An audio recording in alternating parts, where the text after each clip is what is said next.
One day I'm gonna reach ya, take a plane for many miles. We pretend that time didn't pass us by when we're on Mulholland Drive.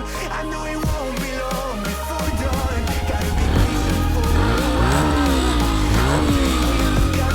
वो और ये सब उसकी cost है और final cost जो है वो कुछ 3578। तो हेलो गाइस, आप सभी का स्वागत है अपनी एक ब्रांड न्यू वीडियो में। जैसा कि आप देख सकते हो अपने सामने है अपना पैंथर, लगभग कम से कम 4 से 5 महीने बाद, और जस्ट अभी इसकी मैं 5th सर्विस करा के आया हूँ जो कि AMC में ही इंक्लूडेड थी।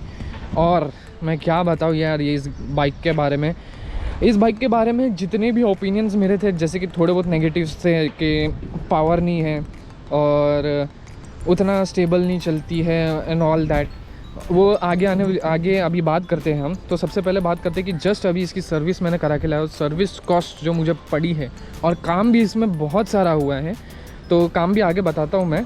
तो लगभग कुछ इसका कॉस्ट आया है मेरे को 3500-3600 अप्रॉक्स AMC का ऑफ़र लगा के। तो अगर मैं बात करूँ कि 3600 में क्या क्या हमारा ये क्या बोलते हैं काम हुआ है, सबसे पहले तो चेन सेट इसका बहुत ही लूज़ हो गया था, वो इसका प्रॉपर सेट हुआ है। कॉन सेट ये जो होता है ना, ये अपना कॉन सेट ये भी बहुत ही ढीला हो गया था। जैसे कि अगर मैं 60 to 70 की स्पीड में भी अगर चला रहा हूँ और अगर नॉर्मल ब्रेकिंग भी कर रहा हूँ तो थोड़ी वॉबल होती थी। क्योंकि वो कॉन सेट थोड़ा लूज़ हो गया था। कॉन सेट लूज़ होने का कारण ये होता है कि ज़्यादा से ज़्यादा पॉट होल्स रहेगा या कुछ रहेगा, अगर आप उसमें ज़्यादा चलाते हो तो जाहिर सी बात है लूज़ होना ही है। और दूसरी बात जो इसमें है कि इसका जो स्विंग आर्म का एक बुश था जो यहाँ की एक चेसी से कनेक्टेड रहता है, वो ख़राब हो चुका था, तो स्विंग आर्म भी चेंज कर चुका है। जैसे कि देख सकते हो पूरी यहाँ से खुल गई थी गाड़ी, यहाँ से, और यहाँ से ग्रीसिंग हो गई है और आगे का व्हील भी ग्रीस हो गया है। तो इसकी वजह से अभी बहुत ही स्टेबल रही है गाइस, बहुत ही स्टेबल। हैंडल जो लूज़ था वो भी कंप्लेंट जा चुकी है। और यामा की सर्विस के बारे में मैं एक चीज़ कहूँगा भाई, बहुत ही प्यारी सर्विस है यामा की। लगभग यामा वाले मेरे को 1.5 महीना हो गया था, 1.5 महीने से लगातार कॉल कर रहे थे, मेरे पास टाइम नहीं मिल रहा था मेरे को जाने के लिए। लेकिन कल फाइनली मैंने अपनी बाइक सबमिट किया था उनको। फिर सबमिट करने के बाद उन्होंने पूरा काम मेरे को A to Z करके दिया। सबमिट होने के बाद भी जब गाड़ी अपनी रेडी हो गई थी, सुबह ही रेडी हो गई थी, सुबह से उन्होंने मेरे को 3 से 4 बार कॉल कर चुके हैं। तो उसके बाद भी उन्होंने मेरे को बताया कि सर आपका सर्विस हो चुका है, आप अपनी गाड़ी आके रिसीव कर सकते हो। तो सर्विस फीडबैक मैं कहूँ तो यहाँ का जो है सर्विस फीडबैक मीरा रोड का हार्डकेश साइड है यामा का सर्विस सेंटर, जो भी मीरा रोड में रहता है उनको पता होगा। बहुत ही प्यारी सर्विस है। सर्विस कॉस्ट भी मिनिमल आई है AMC की वजह से, क्योंकि हर पार्ट्स में डिस्काउंट है। सर्विस लेबर कॉस्ट जो रहती है नॉर्मल सर्विस की वो भी नहीं लेते। तो चेंज की मैं बात करूँ तो जैसे कि कॉन्सेट का बता दिया मैंने, कॉन्सेट का, और पीछे की ब्रेक्स भी इसमें नई डाली गई है। जैसे कि देख सकते हो पीछे की ब्रेक्स भी इसमें नई पड़ी है, ख़त्म हो गई थी। तो एक कॉन्सेट, एक पीछे का ब्रेक, दोनों व्हील की ग्रीसिंग और स्विंग आर्म बुश, फिर क्या बोलते हैं, हाँ क्लच केबल, इसका क्लच केबल भी ख़राब हो चुका था, क्लच केबल भी डाला हुआ है।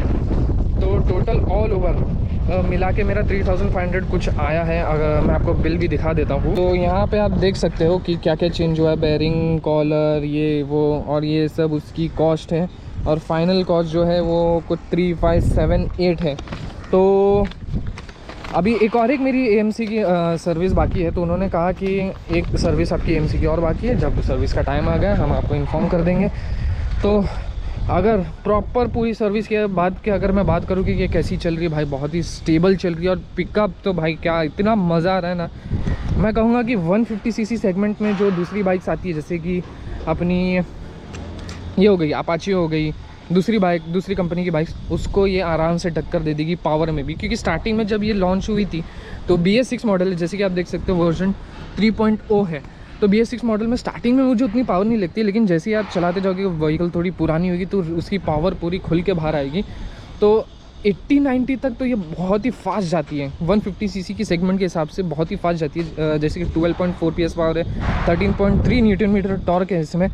तो उस हिसाब से अगर देखें तो मिड रेंज इसका बहुत ही प्यारा गया। हाँ टॉप एंड में ये गाड़ी फ्लैट है, उतनी नहीं जाती है, लेकिन फिर भी टॉप एंड मैंने इसको 125 तक खींचा, 125 130 तक भी जा सकती है। लेकिन उसके लिए अगर विंड अगर फेवर में हो, तो अगर विंड ब्लास्ट रहेगा तो 110 तक भी मुश्किल से जाती है। लेकिन क्या स्टेबल चलती है भाई, बहुत ही स्टेबल। क्यों? क्योंकि इसमें पीछे जैसे कि आप देख सकते हैं बहुत ही चौड़ा टायर आता है MRF की तरफ से। और ये मेरी बाइक अभी चल चुकी है कुछ 13,906, लगभग 14,000 किलोमीटर चल चुकी है। तो 14,000 के हिसाब से भी देखेंगे तो अभी टायर में बहुत ही ज़्यादा ग्रूव्स बाकी हैं। यहाँ पे देख सकते हो आगे के टायर में भी बहुत ज़्यादा ग्रूव्स बाकी हैं। हाँ, इतना कहूँगा कि ये बाइक के सीसी के हिसाब से, ये बाइक के पावर के हिसाब से इसमें जो टायर दिए बहुत ही ज़्यादा अच्छे हैं और अच्छी चलती है, अच्छी ग्रिप भी प्रोवाइड करती है।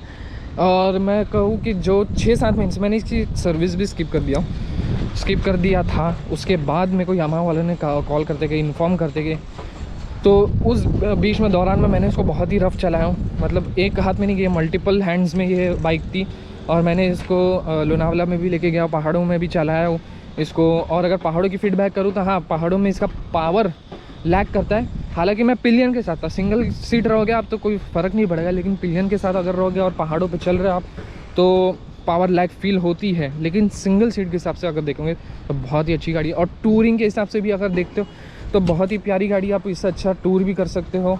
और पीछे आपको बहुत ही अच्छा, मतलब सैडल बैग, सैडल स्टे, बहुत ही एक्सेसरीज इसकी बहुत अच्छी मिल जाती है अभी टूरिंग के हिसाब से। और फैमिली के हिसाब से भी देखो तो ये बहुत ही अच्छी गाड़ी है, क्योंकि एक सिंगल सीट मिलती है, थोड़ी सी स्टेप अप है लेकिन बहुत ही कंफर्टेबल है। और चलो बाकी की बात अभी करते हैं सीधा बाइक पे। बहुत ही स्मूथ साउंड हो गया यार। और मैं इसमें कंपनी का इंजन ऑयल यूज़ नहीं करता हूँ, पहले आपको इन्फॉर्म कर दूँ। मैं इसमें मोटल 7100 ऑयल यूज़ करता हूँ, तो उसके वजह से इसकी जो मैक्स पोटेंशियल है उस पर चलती है और थोड़ा स्मूथ भी चलती है और अच्छा चलती है। और रफ़ यूज़ के लिए भी बहुत अच्छी है। देखो पूरी 9000 RPM तक रेव होती है।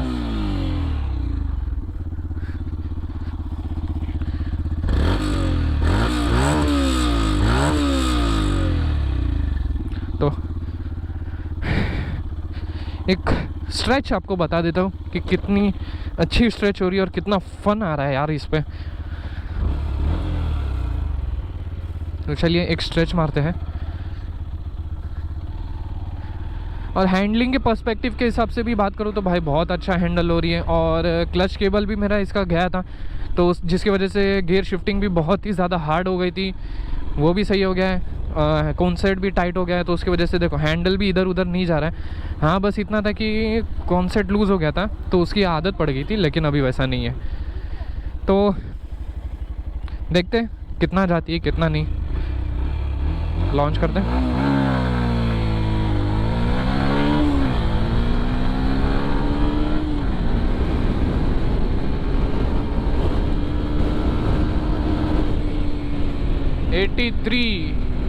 देखा कितना जल्दी मैक्स पहुंच जाती है यार, ये मज़ा आ जाता है यार इसको चला के। देखो मैं ये कहूँगा कि बाइक्स कोई भी सीसी की आपके पास हो, चाहे वो एक स्कूटी ही क्यों ना हो, लेकिन जब तक आप उससे मज़े नहीं ले सकते ना, तब तक वो गाड़ी आपको सेटिस्फैक्शन नहीं देगी। मेरा मतलब ये है कि जो भी गाड़ी हो आपको उससे मज़े लेना चाहिए यार। उसके जो पावर उस हिसाब से अगर उसको मज़े लोगे आप तो फिर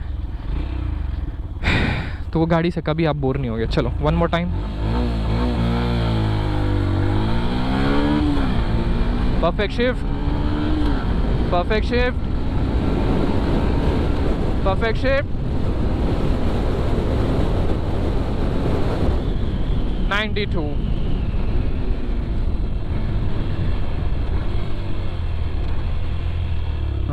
इंजन ब्रेकिंग भी क्या मज़ेदार हो रही है भाई इसमें। बहुत ही स्मूथ इंजन है यार, बहुत ही स्मूथ इंजन। और देखो कितना पेपी हो गया ये इंजन, देखो रिस्पांस देखो अभी, ये देखो बहुत ही स्मूथ हो गया इंजन, बहुत ही मज़ेदार है। और मैं कहूँगा कि अगर आप इसको 7-8 हज़ार RPM तक भी रेफ करते हो ना तो अच्छी पावर डिलीवर करती है। उसके बाद ये फ्लैट हो जाती है, मतलब 7,500 RPM के बाद इसका पावर बैंड ख़त्म हो जाता है। उसके बाद तो सिर्फ आप क्रूज़ ही कर सकते हो। तो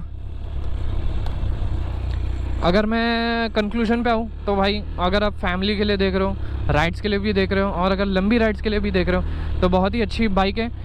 go for it and I will just say that this bike is best for family purpose and touring wise. तो यही था कुछ कंक्लूजन अपने पैंथर के ऊपर। और मैं प्लान कर रहा हूँ कि इसके ऊपर भी एक राइड करने की, तो आप कमेंट करो कि इसके ऊपर राइड चाहिए कि नहीं चाहिए, तो उस पर भी हम एक वीडियो लाएंगे आपके लिए। तो मिलते हैं आपसे एक नेक्स्ट वीडियो में। Till then have a safe day, have a safe ride, bye bye.